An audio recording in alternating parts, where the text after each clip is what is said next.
नमस्ते प्यारे मित्रों, आज की वीडियो में मैं आपको बताऊंगा गणेश के बारे में। क्या रियल में डेफिनेशन है, क्या रियल में सिग्निफिकेंस है गणेश का। क्यों हम इस तरह से अंधभक्ति में डूबे हुए हैं गणेश की, कि हम उनको वर्शिप करते हैं कि गणेश चतुर्थी आने वाली है, उसके लिए इतना सब कुछ करते हैं, इतने मूर्तियां बनाते हैं और इतने लोग पागल हैं। गणपति बाबा मौर्य, गणपति बाबा मौर्य क्यों कर रहे हैं ये, क्या इसका मीनिंग है। तो हम में से अधिकतर लोग इस चीज़ को नहीं जानते जो मैं आज आपको बताने जा रहा हूँ। तो इस वीडियो को अगर आप ध्यान से देखेंगे और समझने का प्रयास करेंगे क्या मैं बताने जा रहा हूँ, तो आपकी थोड़ी सी अंडरस्टैंडिंग लेवल बढ़ेगा। आप उन्हीं जो पुरानी कथाओं हैं उन पर विश्वास नहीं करेंगे, जो हमारी मेथडोलॉजी है उस पर विश्वास नहीं करेंगे, थोड़ा सा बाहर आएंगे उन चीज़ों से, जो कहानी है, जो कपोल कल्पनाएँ हैं, उनसे थोड़ा सा बाहर आएंगे। तो इस वीडियो को ध्यान से सुनिए और समझने का प्रयास कीजिए कि क्या है गणेश, क्यों हम इतना ज़्यादा सिग्निफिकेंस है गणेश का, क्यों बोला जाता है कि वो सबसे पहले पूजे जाएं, क्यों उनकी वर्शिप जो हम प्रार्थना करते हैं वो सबसे पहले करनी चाहिए। तो इन सारी चीज़ों को मैं आपको बताऊंगा इस वीडियो में। तो पहले जो हमारी स्टोरी है, जो बहुत ही फ़नी तरीके से लिखी गई है, जिसने बनाई है स्टोरी को बहुत ही फ़नी तरीके से, अगर इसको आप देखेंगे तो उस स्टोरी के कोई सिर और पैर नहीं है, वो एकदम कपोल कल्पना है। क्यों मैं बोल रहा हूँ, तो आप इस चीज़ को समझने का प्रयास कीजिए। तो होता क्या है, पार्वती नहाने के लिए जा रही होती हैं, तो वहाँ पर कोई होता नहीं है। पार्वती अपने मैल से गणेश का निर्माण करती हैं, जो गणेश एक बालक के रूप में होते हैं, इनके पूरा शरीर होता है। पार्वती अपनी शक्तियों के थ्रू वो निर्माण करती हैं उस बच्चे का, और बच्चा जो होता है वो रक्षा करने के लिए दरवाजे पर खड़ा हो जाता है। उधर से शिव भगवान आते हैं, तो उनको पता नहीं होता है उसके बारे में। शिव भगवान अंदर जाना चाहते हैं अपने घर में, तो बच्चा कहता है नहीं, आप कैसे जा सकते हैं, मैं यहाँ पर खड़ा हूँ और मैं पार्वती का पुत्र हूँ और मैं आपको जाने नहीं दे सकता हूँ। आप हैं कौन, आप कौन हैं जो यहाँ पर आए हैं। तो शिव भगवान क्रोधित हो जाते हैं, बोलते हैं कि ये छोटा बच्चा कैसी बात करता है, और शिव कुछ बोले बिना उसको अपने त्रिशूल से उसका जो गर्दन है उसको उड़ा देते हैं। पार्वती आती हैं, पार्वती रोती चीखती चिल्लाती हैं कि ये क्या कर दिया तुमने।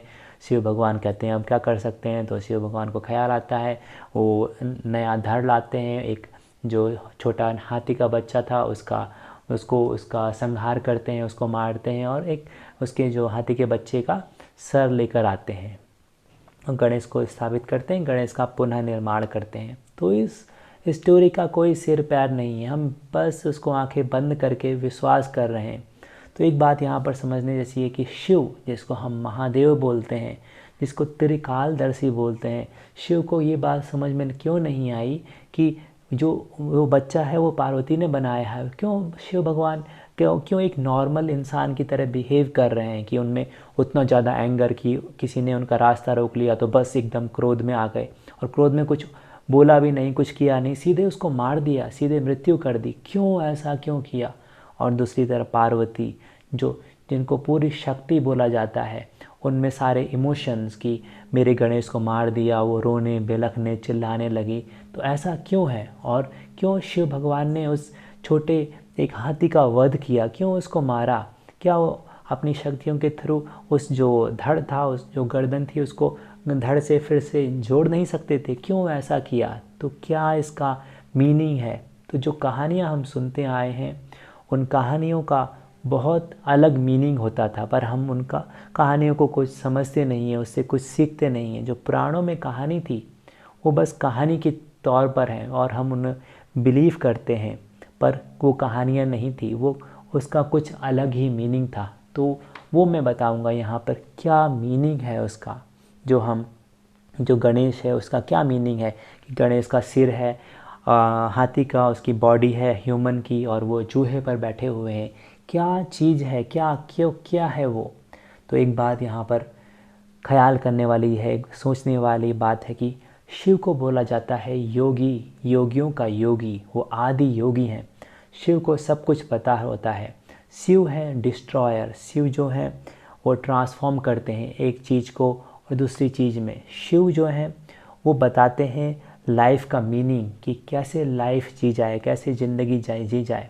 तो यहाँ पर तीन चीज़ें समझने जैसी हैं। जब भी हम स्पिरिचुअल पाथ पर होते हैं, 3 चीज़ होती हैं, एक मल होता है, एक विक्षेप होता है, एक आवरण होता है। ये तीनों उस जो बालक गणेश था उस तीनों में थे। मल जो शरीर का, पार्वती का मल था, उससे बनाया गया था उसको। मल मतलब जो भी हम चीज़ें हमारे शरीर होल्ड नहीं कर पाता है उसको, और उसको बाहर निकाल देता है। वो मैल के थ्रू हो सकता है, वो हमारे पसीने के थ्रू हो सकता है, वो कोई भी गंदगी हो सकती है शरीर की, तो है एक मल। तो मल को हमको नहीं रखना है, तो उसको डिस्ट्रॉय करना है। सेकंड चीज़ है विक्षेप। विक्षेप मतलब है काम, क्रोध, ईर्ष्या, लोभ, मोह, माया, ये सारा जो अहंकार है। तो अगर आप छोटे बच्चे को देखेंगे तो उसमें पूरा अहंकार था। वो कहता है मुझे अपनी माता की रक्षा करनी है। वो बिना सोचे समझे वो शिव से भिड़ जाता है। तो ये नहीं सोचता कि वो जानने का प्रयास नहीं करता कि शिव है वो, शिव कौन है, शिव उसने जानने का प्रयास नहीं किया और सीधे वो उनसे उलझ गया। तो ये सेकंड चीज़ है। और उसमें सेकंड चीज़ में एक और आती है पार्वती की। पार्वती को बहुत ज़्यादा मोह हो गया था उस गणेश से, जिसको उसने बनाया। उसने उसको मल से बनाया, अपने मैल से बनाया। फिर उस पार्वती को उससे मोह हो गया, बहुत ज़्यादा लगाव हो गया, बहुत ज़्यादा अटैचमेंट हो गया। तो सेकंड चीज़ है विक्षेप। एंड थर्ड चीज़ है आवरण। आवरण में आता है जो भी हमारा इग्नोरेंस है, जो भी हमारी अविद्या है, जो भी माया है, जिसके थ्रू हम सत्य को नहीं देख पाते हैं। तो शिव ने क्या किया, शिव ने अपने त्रिशूल, तो त्रिशूल का यहाँ पर एक सिग्निफिकेंस है। 3 तरह के हमारे गुण होते हैं, सत्व, रजस और तमस। इन तीनों गुणों के थ्रू हमको इन तीनों विक्षेप को मारना होता है, उनको ख़त्म करना होता है। हमारा विक्षेप को, आवरण को और मल को, ये तीनों को हमको ख़त्म करना होता है हमारे सत्व, रजस और तमस से। इसी तरह से जो शिव ने अपने जो ट्राइडेंट था, त्रिशूल था, उसी का वह सिग्निफिकेंस है। तो जो गणेश का वध किया, तो एक्चुअल में शिव ये बताने की कोशिश कर रहे थे कि कैसे हम इन तीनों मलों के थ्रू, जो हमारे आवरण है, विक्षेप है और मल है, इन तीनों के थ्रू हम अपने इस लिमिटेड माइंड में रहते हैं, हम आगे नहीं सोच पाते हैं। हमारा जो स्पिरिचुअल लाइफ है वो शॉर्ट हो जाता है, वो आगे नहीं बढ़ पाते हैं हम लाइफ में। तो इन तीनों को ख़त्म करना ज़रूरी है। तो वो सिग्निफिकेंस था वहाँ पर जब शिव ने उस बच्चे का वध किया। तो एक्चुअल में उसको हमने कहानियों के थ्रू दूसरे तरह से हमने उसको देखा, पर एक्चुअल में सिग्निफिकेंस ये था कि हम कैसे सत्व, रजस और तमस से वो तीनों चीज़ों को डिस्ट्रॉय कर सकें जो हमारी लाइफ में हमको आगे बढ़ने नहीं दे रही है। मल, विक्षेप और आवरण। तो मल हम अपने शरीर में होल्ड करके रखते हैं, हम चीज़ों को, हमारे इमोशन को, हमारे कुछ भी चीज़ हैं उनको बाहर नहीं जाने देते हैं, हम उसको अंदर ही अंदर पालते रहते हैं। हमारे एंगर को, हमारे सब कुछ को हमारे अंदर ही रहता है। सेकंड है विक्षेप, हमारे अंदर काम, क्रोध, ईर्ष्या, लोभ, मोह, ये सारा रहता है। थर्ड है आवरण, जो हमारा इग्नोरेंस है, जो हमारी अविद्या है, उसके कारण हम सत्य को नहीं देख पाते हैं। तो जब हम सत्व, रजस, तमस के थ्रू उसको ख़त्म करेंगे तब हम आगे बढ़ पाएंगे। तभी जो शिव ने हटाया वो था उसका सिर था गणेश का। क्यों सिर को हटाया, क्यों नहीं वो शिव ने चेस्ट पर वार किया या पीछे वार किया या कहीं और किया, क्यों उन्होंने गर्दन को हटाया हो? तो गर्दन, हमारा जो सिर है वही हमारा सबसे ज़्यादा प्रॉब्लमेटिक है। उसी में सारे मन है, उसी में विचार हैं, उसी में तरह तरह की भावनाएं। अगर हमारा सिर ही नहीं है, हमारा जो ब्रेन ही नहीं है, तो उसमें कुछ बचेगा नहीं। तो हम पूर्ण तरह से एक शांत, एक रिलैक्स, एक पूरी तरह से तनाव रहित होंगे अगर हमारा सिर नहीं है, अगर हमारा मन नहीं है। तो यहाँ पर सिर का अर्थ ब्रेन नहीं है, ब्रेन होना चाहिए। पर जो शिव ने कत्ल किया, जो उसको मारा, जो उसका डिस्ट्रॉय किया, वो था उसका मन, उसके मन को ख़त्म किया। तो वहाँ पर मन को हमने सिर से जोड़ दिया। और थर्ड चीज़ है यहाँ पर, हाथी का क्यों लगाया शिव ने? हाथी है एक इंटेलिजेंट, बहुत इंटेलिजेंट जानवर है। हाथी की मेमोरी पावर बहुत ज़्यादा स्ट्रांग होती है। तभी शिव ने हाथी का सिर लगाया। और ऐसा नहीं था कि शिव किसी और का भी लगा सकते थे। क्यों हाथी का लगाया? तो हाथी, जो उन्होंने एक संदेश देने का कोशिश किया यहाँ पर कि हम कैसे ह्यूमन और एनिमल को कैसे हम एक साथ लेकर आए।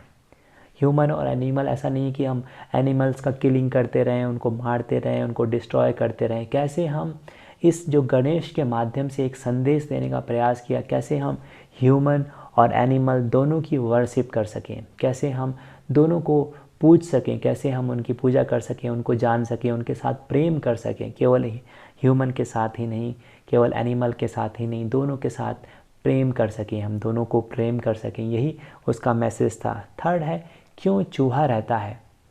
चूहा है अगर देखेंगे आप तो उसकी इंटेलिजेंट पावर बहुत कम होती है, उसकी जो मेमोरी कैपेसिटी होती है बहुत कम होती है। तो चूहा है हमारा मनुष्य के रूप में उसको बताया गया है कि उसकी सिग्निफिकेंस है जो भी है। तभी जब भी एक्सपेरिमेंट होता है आप देखेंगे तो पहले चूहों पर करते हैं, फिर उसके बाद कई सालों के बाद ह्यूमंस पर किया जाता है एक्सपेरिमेंट। तभी क्योंकि जो चूहा है वो हमारी ही एक प्रजाति है, हमारी ही सिग्निफिकेंस देता है वो। और जो हाथी है वो हमारी हायर इंटेलिजेंट, वो हमारी स्पिरिचुअल ग्रोथ को दिखाता है। तो हमको अपने चूहेपन से, हमारा जो छोटापन है उससे हमको उस हाथीपन, उसको जो विशालकाय, जो हमारी इंटेलिजेंट है, जो हमारी स्पिरिचुअल लाइफ है, वहाँ तक जाना है। तो वो ग्रोथ का एक माध्यम है, चूहे से हाथी तक, या कह सकते हैं लोअर कॉन्शियसनेस से हायर कॉन्शियसनेस तक का डेवलपमेंट है, जो हमको दिखाया है उस गणेश की प्रतिमा के माध्यम से। कि गणेश जो है चूहे पर बैठे रहते हैं, उनका हाफ शरीर तो ह्यूमन का है, ऊपर का धड़ एनिमल का है। तो एक तरह से एनिमल और ह्यूमन के बीच प्रेम दिखाया है। दूसरी तरफ उन्होंने बताया कैसे हम जो लोअर कॉन्शियसनेस है उससे हायर कॉन्शियसनेस तक जा सकें। तो ये सारी बातें गणेश के माध्यम से शिव ने बताने की कोशिश की है। तभी हम गणेश को पूजते हैं, क्योंकि वो हमारा पहला जब स्टेप लेते हैं हम स्पिरिचुअलिटी में तो वो गणेश है। कि हम कैसे हम अपनी जो हमारे काम, क्रोध, लोभ, ये सारी चीज़ें हैं, जो हमारे आवरण हैं, जो हमारे विक्षेप हैं, जो हमारी मल हैं, उससे बाहर आकर हम कैसे ग्रो कर सकें। तभी हम गणेश का वर्शिप करते हैं कि हम उसकी क्वालिटीज़ को, उसकी जो सिग्निफिकेंस है, उसकी जो इंटेलिजेंस है, उनको ले सकें और हम आगे बढ़ सकें। तो जब भी आप गणेश की पूजा करें तो केवल एक मूर्ति की पूजा ना करके, केवल एक ऐसे भिखारियों की तरह जा कर के ये नहीं कि मुझको ये दे दो, मुझको ये दे दो, वो सारी सिग्निफिकेंस हमको अपने अंदर लेकर आनी है कि हम भी गणेश बन सके, कि हम भी उस लोअर कॉन्शियसनेस से, जो हमारी निम्नतर स्थिति है, उससे हम हायर स्थिति तक जा सकें। तो वो है गणेश, कि हम कैसे अपने आप को डेवलप कर सकें। तो आइंदा से अगर आप जब भी गणेश की पूजा करें तो इन सारी बातों को ख्याल में रख कर के उसको अपने जीवन में इम्प्लीमेंट करने की कोशिश कीजिए। क्योंकि ये केवल कहानी नहीं है, केवल मान्यताएं नहीं है, केवल बिलीफ नहीं है, इसके पीछे